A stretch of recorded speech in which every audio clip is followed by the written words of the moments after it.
کہا جاتا ہے کہ ماہ سفر المظفر میں کالے چنے ابال کر لڑکوں کی طرف سے بانٹنے چاہیے۔ کالے چنے ابال کر بانٹیں یا سفید چنے بانٹیں، اگر کوئی اصال ثواب کے لیے بالخصوص فاتحہ کر لیتا ہے یا ویسے ہی صدقہ کرتا ہے یا لوگوں کو کھلا دیتا ہے، ثواب کا کام ہے، نیت اچھی ہو۔ لیکن یہ نظریہ، یہ سوچ، یہ تصور باندھ کر کہ اگر یہ چنے نہ بانٹیں، نہ تقسیم کیے تو لڑکوں کو کچھ ہو جائے گا، سفر کی وجہ سے مصیبت آ جائے گی، یہ غلط نظریہ ہے۔ ہمارے ہاں لوگوں کے نظریات اس طرح کے بن گئے۔ کوئی سورہ مزمل اس طور پر پڑھتا ہے، آٹے پر پڑھ کر آٹا جو ہے وہ دریا میں یا کراچی میں ہے تو نٹی جٹی پل پہ وہ بہا کے اس کو آتے ہیں۔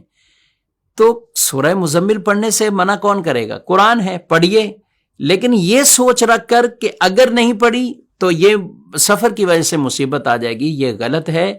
یہ زمانہ جاہلیت میں اس وقت سفر کو لوگ برا بھلا کہتے تھے۔ سفر کا مہینہ کوئی منحوس نہیں ہے، اس کو منحوس جاننا بھی غلط ہے۔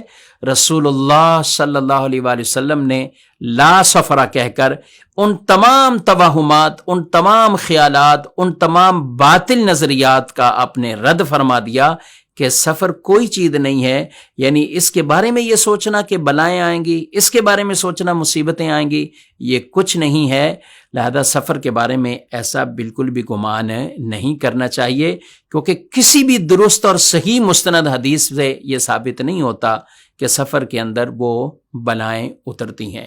ہاں، نارمل بلاؤں کا معاملہ رہتا ہے، ہمیں صدقہ دینے کی ترغیبات ہیں کہ جب صدقہ اللہ کی راہ میں دیا جاتا ہے وہ بلا کو روک لیتا ہے، تو وہ بلا کسی بھی مہینے میں آ سکتی ہے، تو اس لیے صدقہ دیتے رہیں تاکہ بلاؤں سے حفاظت ہو۔ لیکن سفر کے مہینے کو یہ کہنا کہ بلاؤں والا ہے، اگر صدقہ نہیں کریں یا چنے نہ بانٹیں یا آٹے پر کچھ پڑھ کر دریا میں نہ ڈالیں، پانی میں نہ ڈالیں تو بلا آ جائے گی، یہ غلط سوچ ہے۔